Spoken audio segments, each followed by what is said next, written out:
नमस्कार, आप देख रहे हैं स्पेशल रिपोर्ट। आपने राज तिलक देखा और अब बात उस चर्चा की जो आज देश की संसद में प्रधानमंत्री नरेंद्र मोदी ने कहा, उसके बाद छिड़ गई है। आइए हम आपको बता देते हैं। गौरव भाटिया, राष्ट्रीय प्रवक्ता भारतीय जनता पार्टी की, सुप्रिया श्रीनेत, राष्ट्रीय प्रवक्ता कांग्रेस पार्टी के हमारे साथ जुड़ रही है। लेकिन उससे पहले आपको जरा सुना देते हैं प्रधानमंत्री ने क्या कहा। जी हाँ, वो नेहरू जी तक गए। उन्होंने कहा कि नेहरू जी बताया करते थे कि कोरिया की लड़ाई का असर देश पर पड़ता है, महंगाई बढ़ती है। क्या कुछ पीएम ने कहा। ऐसे ही 3 अलग अलग बातें जो प्रधानमंत्री ने कही है। टुकड़े टुकड़े गैंग से भी विपक्ष को जोड़ा है। क्या कुछ उन्होंने कहा है, एक एक करके आपको शब्द बाय शब्द सुनाते हैं, फिर चर्चा की शुरुआत करेंगे। शुरुआत सबसे पहले कि आखिर नेहरू क्यों आए। प्रधानमंत्री नरेंद्र मोदी के आज संसद में बयान। नेहरू जी लाल किले से देश को संबोधन करते हुए क्या कह रहे हैं? कभी कभी कोरिया में लड़ाई भी हमें प्रभावित करती है। इसके चलते वस्तुओं की कीमतें बढ़ जाती है। इति नेहरू जी, भारत के पहले प्रधानमंत्री। कभी कभी कोरिया में लड़ाई भी हमें प्रभावित करती है। इसके चलते वस्तुओं की कीमतें बढ़ जाती हैं और यह हमारे नियंत्रण से भी बाहर हो जाती है। देश के सामने देश का पहला प्रधानमंत्री हाथ ऊपर कर देता है, हाथ ऊपर कर देता है। आगे क्या कहते हैं? देखो जी, आपके काम की बात है। आगे कहते हैं, पंडित नेहरू जी आगे कहते हैं, अगर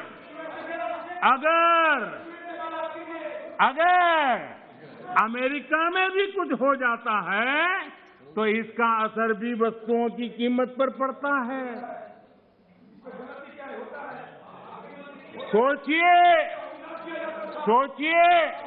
तब महंगाई की समस्या कितनी गंभीर थी कि नेहरू जी को लाल किले से देश के सामने हाथ ऊपर करने पड़े थे। आइए चर्चा की शुरुआत करते हैं। गौरव भाटिया जी और सुप्रिया श्रीनेत जी हमारे साथ जुड़ गए। चूंकि प्रधानमंत्री का ये बयान है, कांग्रेस पार्टी की प्रतिक्रिया पहले लेते हैं। सुप्रिया श्रीनेत जी, वो नेहरू जी से लेकर अभी तक महंगाई में जो ये प्रथा रही है इस देश के नेताओं की, वो हमेशा ये कहते रहे कि वो अन्य वजह है, वो इंटरनेशनल रीजंस की वजह से, यानी अंतर्राष्ट्रीय वजहों से कीमतें बढ़ रही हैं। ये हर सरकार ने किया है। इसी कड़ी में प्रधानमंत्री ने आज नेहरू जी को कोट किया। क्या जवाब होगा?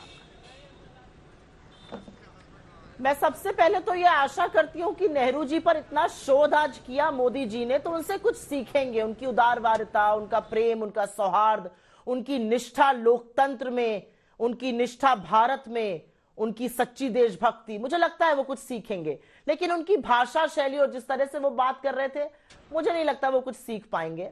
मुझे इस बात का दुख है कि हमारे देश के प्रधानमंत्री जब सदन में बात करते हैं, चुने हुए सांसदों से बात करते हैं, तो वे ये भूल जाते हैं कि वो सस्ती घटिया भाषण नहीं दे रहे हैं चुनावी रैली में।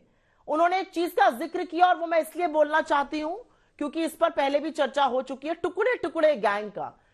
जनवरी 2020 में इन्हीं के गृह मंत्री अमित शाह जी ने लिखित पार्लियामेंट में भी दिया, आरटीआई क्वेरी का भी जवाब दिया कि ऐसा कोई। सुप्रिया जी, आपको टोक रही हूं क्योंकि हमने वो बाइट भी निकाली है। एक सेकेंड सुप्रिया जी, देखिए प्लीज सीक्वेंस में चलिए। नहीं सुप्रिया जी, मैंने महंगाई पर सवाल किया है, अंतर्राष्ट्रीय वजह जो बताती रही है सरकारें, उस पर फिर हम लोग वो भी सुनाएंगे। जब प्रधानमंत्री ने कहा कि विभाजनकारी सोच कांग्रेस की नहीं जा रही, वो टुकड़े टुकड़े गैंग की लीडर बन गई है, मैं उस पर आऊंगी, बट एक एक करके तो चलिए ना, पहले इस पर तो जवाब दीजिए। क्या ये कांग्रेस की सरकार नहीं कहती थी कि अंतर्राष्ट्रीय वजहों से कीमतें बढ़ रही है? ये तो स्टैंडर्ड आंसर हुआ करता था। नहीं, अब अगर आपने बोल लिया हो तो मैं जवाब देना चाहूंगी। महंगाई पर बोलते वक्त प्रधानमंत्री को इस बात का जवाब भी देना चाहिए था कि इस देश के 15 करोड़ परिवारों की आय आधी कैसे हो गई। 84% देश की आय जब कम हो जाती है और आप महंगाई को सही ठहराते हैं, नेहरू को कोट करके आउट ऑफ कॉन्टेक्स्ट, तो आपका पाप और आपकी यहां पे जिसको कहते हैं निष्क्रियता साफ झलकती है। आपने सिर्फ पेट्रोल, डीजल और गैस के दाम आसमान पर नहीं छुआ दिए, एक्साइज ड्यूटी बढ़ाकर, जिसको कि आप घटा सकते थे, आपने तो पलड़ा झाड़ लिया। इस बार के बजट में आपने फर्टिलाइजर और फ्यूल सब्सिडी भी घटा दी, फूड सब्सिडी तो घटाई।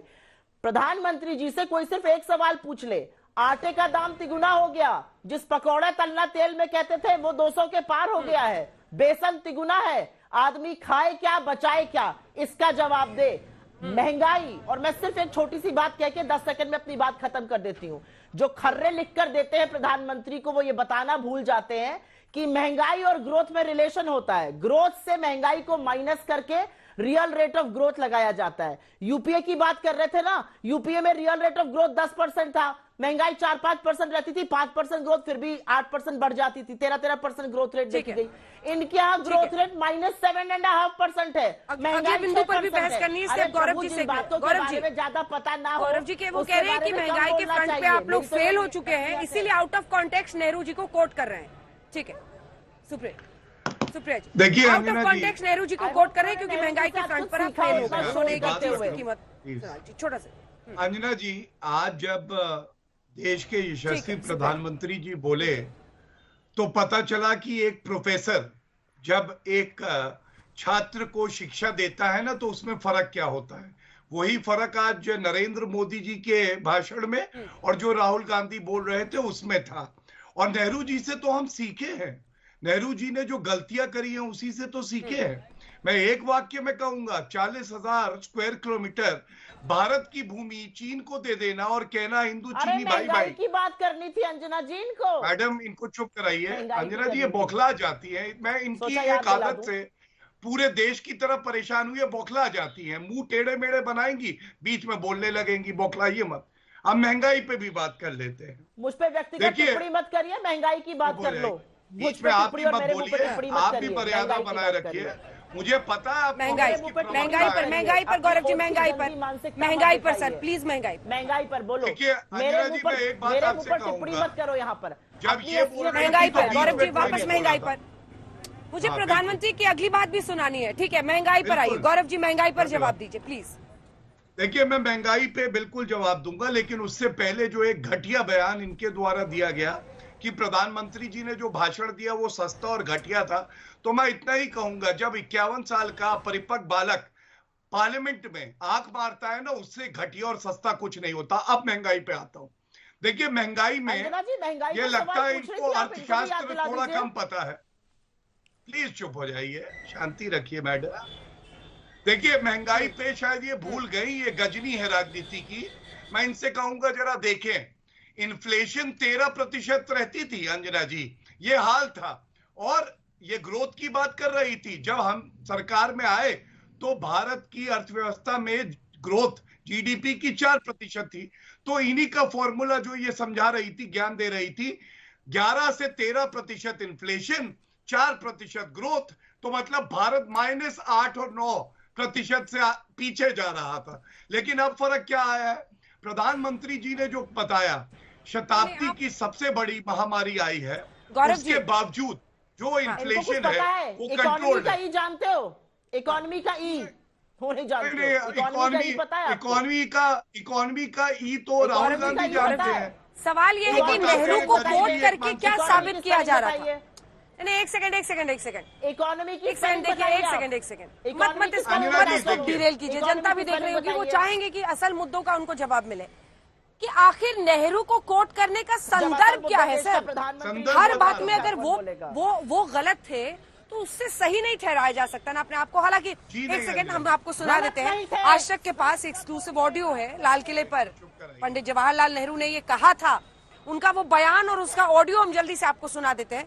प्लीज गौरव जी फिर इसी पर जवाब दीजिएगा कि नेहरू को कोट करने का क्या अर्थ, उससे थोड़ी ना आपकी महंगाई खत्म हो जाएगी। लेकिन पहले सुन लीजिए क्या कहा था पंडित नेहरू ने, जो पीएम ने आज कोट किया। दाम बढ़ते जाते हैं, खाने का सवाल, खाने की कमी, राशनिंग और क्या क्या बातें आई, और आप परेशान हुए और आप लोगों ने या मुल्क ने अक्सर शिकायत की और शिकायत की, क्योंकि परेशानी की शिकायत करनी है। लेकिन एक ऐसे जकड़ गए हम उसमें, कुछ तो और दुनिया के वाकयात अगर वहाँ कोरिया में लड़ाई हो तो उसका असर यहाँ पड़ जाता है चीजों के भाव पर, हमारे काबू के बाहर बात। अगर अमेरिका में कोई बात हो उसका असर यहाँ की चीजों के दाम पे पड़ जाए। पंडित नेहरू ने वाकई ये तमाम बातें कही थी और ये सरकारों की फितरत रही है कि उन्होंने अंतर्राष्ट्रीय वजहों से बढ़ती हुई महंगाई, अंतर्राष्ट्रीय वजहों को वजह बता दिया कि उसकी वजह से कीमतें बढ़ रही हैं। लेकिन सवाल गौरव जी जल्दी से मैं फिर से आपसे पूछ रही हूँ, लेकिन छोटा सा मुझे जवाब दीजिएगा। आपकी परफॉर्मेंस पर अभी जजमेंट नहीं हो रहा है, आप ये बताइए कि नेहरू जी को वहाँ कोट करने की क्या जरूरत थी? उससे आपकी महंगाई की जो परेशानी है उससे थोड़ी ना आप निकल जाएंगे। थोड़ी ना आपने कहा था कि हम सरकार में आएंगे तो वही करेंगे, कहेंगे और करेंगे जो नेहरू जी ने कहा। सुन लीजिए, मैं बता रहा हूं। देखिए, छोटा और प्रभावी उत्तर देता हूं किस संदर्भ में कहा गया। जब जवाहरलाल नेहरू जी बोल रहे थे, वो बता रहे थे कि जब अंतर्राष्ट्रीय परिस्थितियां बदलती हैं तो उसका असर घरेलू अर्थव्यवस्था में भी पड़ता है। और नरेंद्र मोदी जी ने बिल्कुल स्पष्ट बताया कि शताब्दी की सबसे बड़ी महामारी आती है। सारे ऐसे देश हैं जिनकी अर्थव्यवस्था लचर हो जाती है, टूट जाती है, लेकिन भारत एक ऐसा मजबूत देश है जिसके लिए जितनी विश्व में एजेंसियां हैं और हम लोगों ने भी जो अनुमान लगाया है, बड़ी इकोनॉमीज में सबसे तेज आगे बढ़ रही है। तो संदर्भ बिल्कुल साफ है कि जब अगली जो बात है जल्दी से सुना देते हैं। विभाजनकारी सोच हो गई है कांग्रेस की, टुकड़े टुकड़े गैंग की लीडर बन गई। जल्दी से सुना दीजिए, एक एक लाइन का कमेंट ले लेंगे जल्दी से। कांग्रेस को हमेशा से इन बातों से नफरत रही है। विभाजनकारी मानसिकता उनके डीएनए में घुस गई है। अंग्रेज चले गए, लेकिन बांटो और राज करो, ये नीति कांग्रेस ने अपना चरित्र बना लिया है। और इसलिए ही आज कांग्रेस टुकड़े टुकड़े गैंग की लीडर बन गई है।